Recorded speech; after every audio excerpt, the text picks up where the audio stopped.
সবাই শুধু আপনার ওড়ার সময়টাই দেখবে, কিন্তু ডানা মেলতে শেখার যন্ত্রণাটা একান্তই আপনার। আপনি যে কাজটি করতে পারবেন না বলে মনে করেন সেটিই আপনাকে করতে হবে।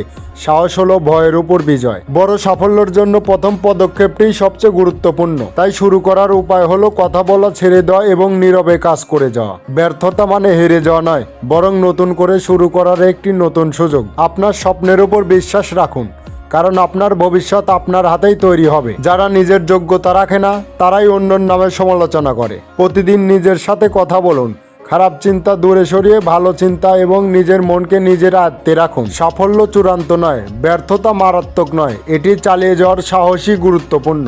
একটা কথা সবসময় মনে রাখবেন, আপনি যা ভাবছেন আপনি তাই হয়ে উঠবেন। সবাই যখন আপনার সমালোচনা করবে তখন নিজেকে বিশ্বাস করুন। শুরুতে শুরু করতে সবারই কষ্ট হয়, তবে যারা এই কষ্ট সহ্য করে নেয় তারাই বিজয়ী হয়। আর যারা মানুষের কথায় কান দিয়ে হাল ছেড়ে দেয় তারাই পচে যায়। আপনার লক্ষ্যে আপনি কতটা ধীর গতিতে যাচ্ছেন তা গুরুত্বপূর্ণ নয়, যতক্ষণ না আপনি থামছেন। তাই আপনার মনকে শান্ত রেখে এগিয়ে চলুন, আল্লাহর উপর ভরসা রাখুন।